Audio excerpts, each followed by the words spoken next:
Hello, Burbank. Sorry for recording of the key details for the MCAS training this year, and thanks for your flexibility.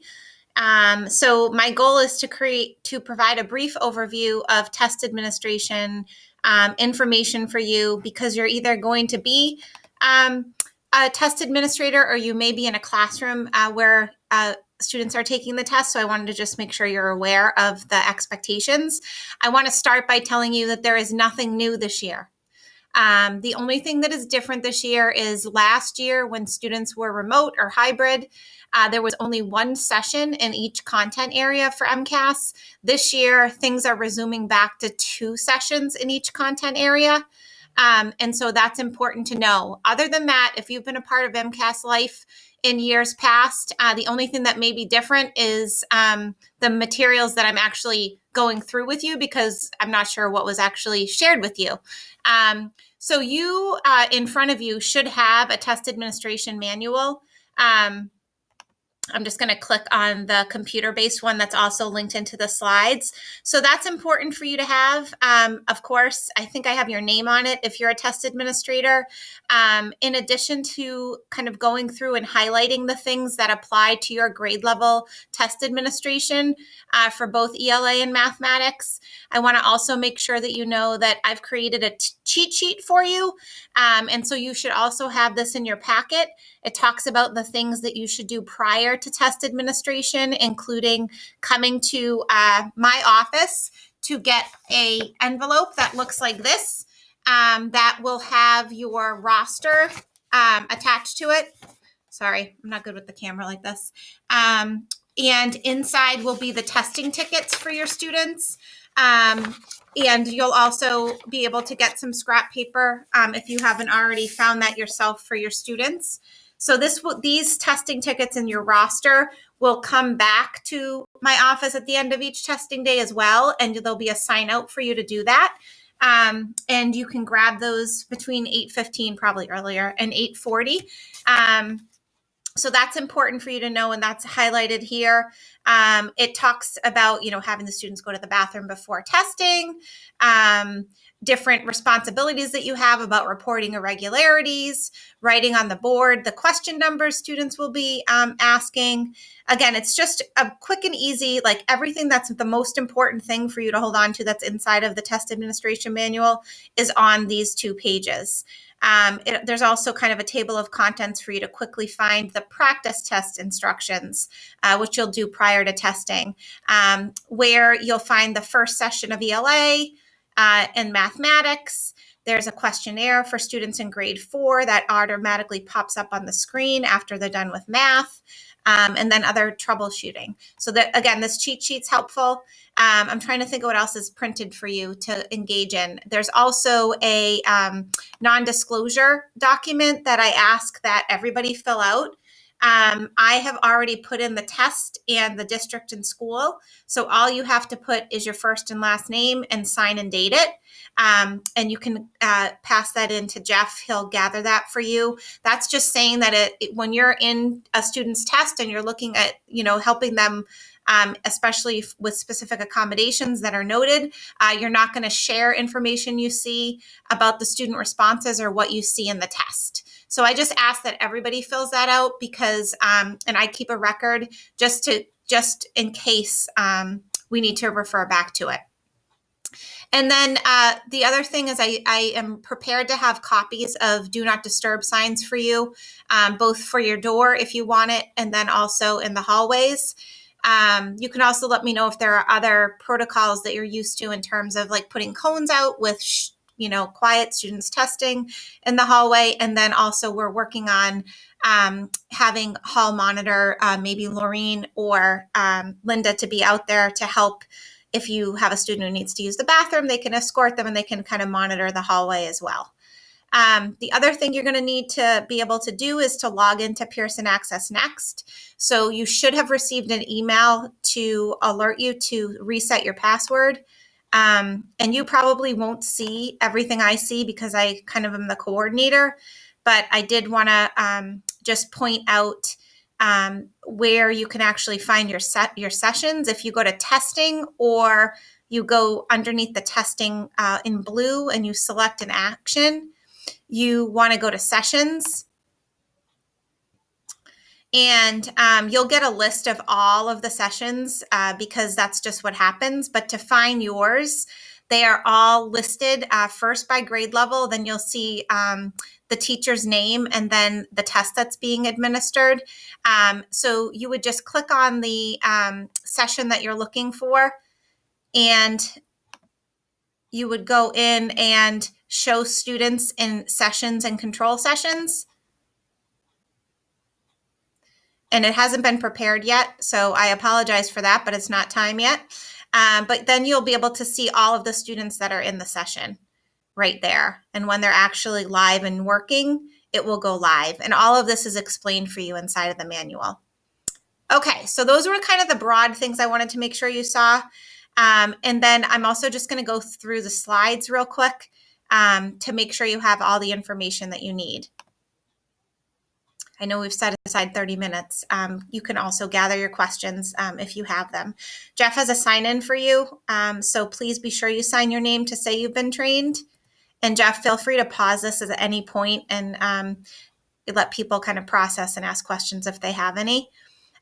So testing, we're going to have testing calendar and schedule changes embedded. I went over the manual already, and you should already have the groupings, but they're also in these slides. I'm going to give you some reminders about test security, what your responsibilities are as a test administrator, consequences, key technology, and then test administration highlights. So the schedule's been out for a while. We also have suggested makeup days for each of the tests, so please be aware of that, knowing that our grade 3 starts on April 5th, and we should have done a practice test prior in having students log into the PAN and just go into practice. All right, the manual's linked in there. The small groups are linked in here if you'd like to look at them. Please be sure your testing location is prepared for students prior to their arrival. Remind students to select and bring an independent reading book to MCAS that will be given to them after they've turned in all of their testing materials. Staff, I told you about how Linda and Lorene would be out in the hallway, but if you have an additional person that you'd like tagged in to support, feel free to either call the office or let me know. And students cannot leave the classroom unescorted, and that's why we'll have people in the hallway. Students who arrive late will be held in the office area and will be administered MCAS during a makeup session unless they are right at the start and we can get them started. I would never have you as the test administrator have to read the directions to them if you've already started your class. That would be something that we'd start and then have them join the class after. At the conclusion of the testing period, the test administrator will bring the testing envelope back to the office. And I like to call that the MCAS bunker. And again, there's a sign out for that.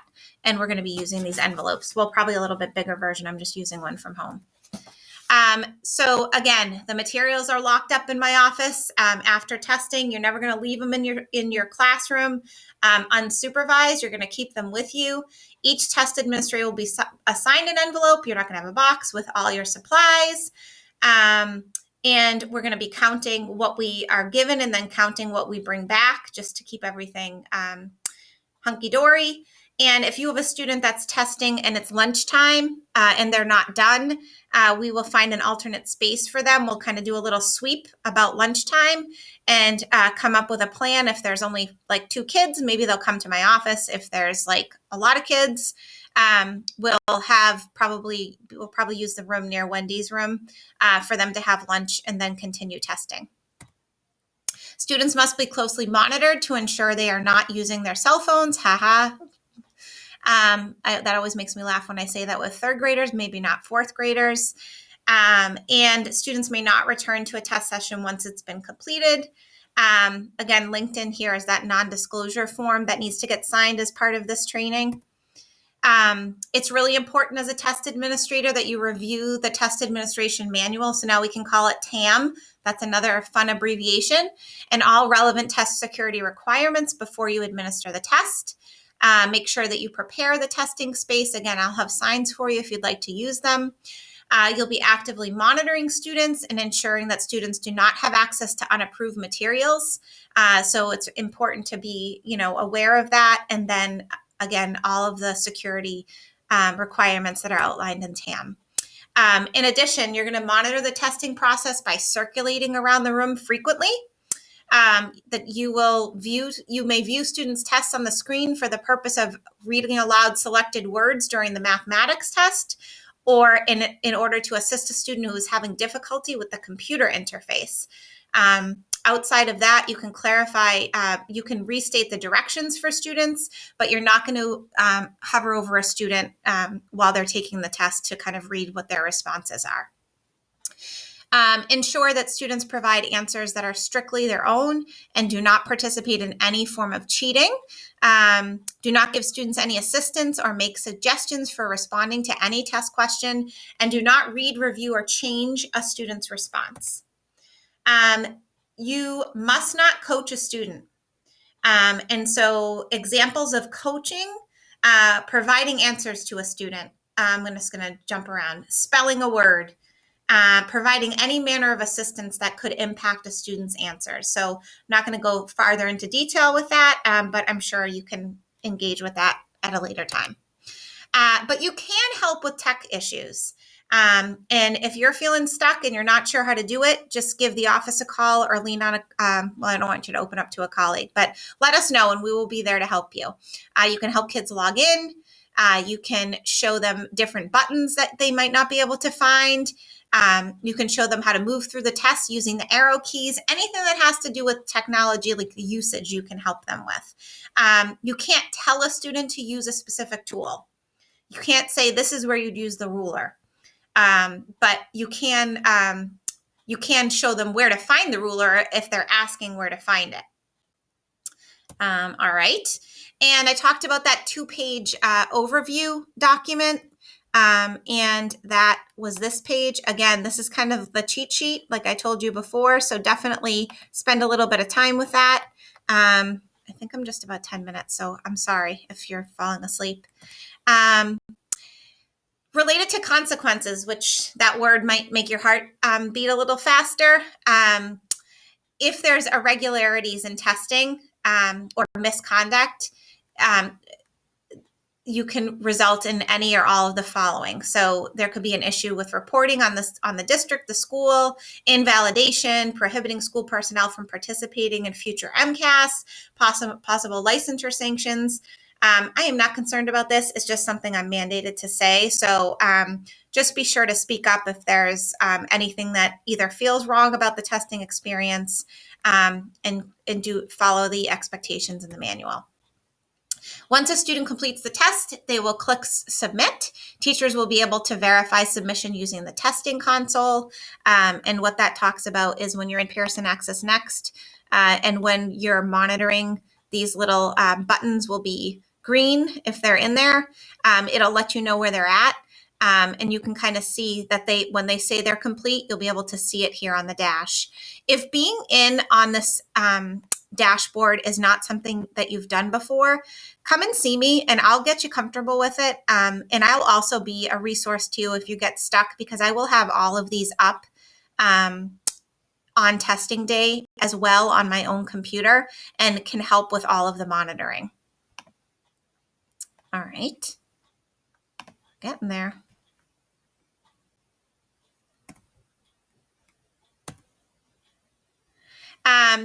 Inside of the test administration manual, it shows you just how to start a session.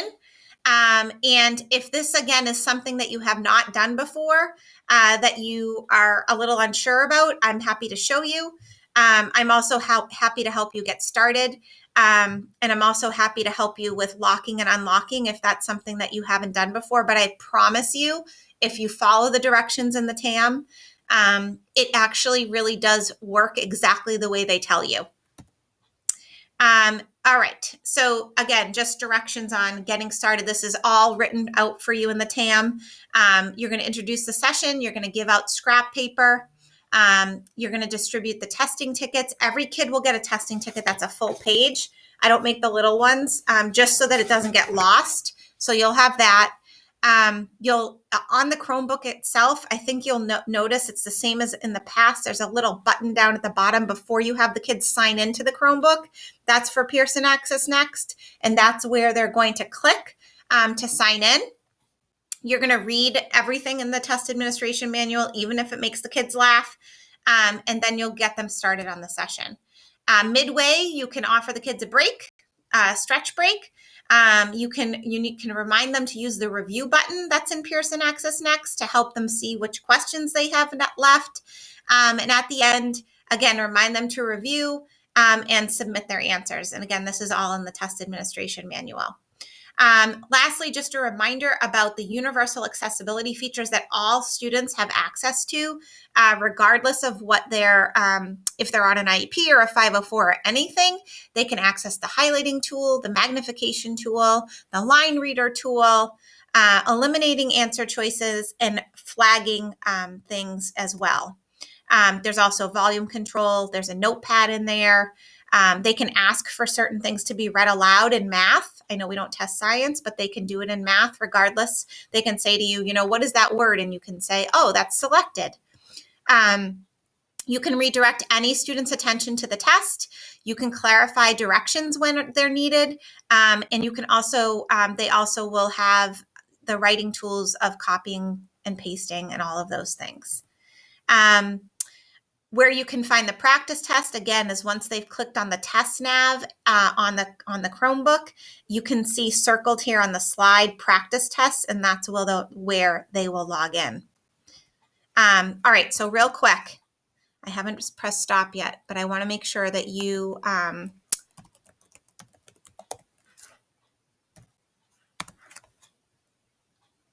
see what I'm talking about in terms of the feature. Sorry, just 1 second.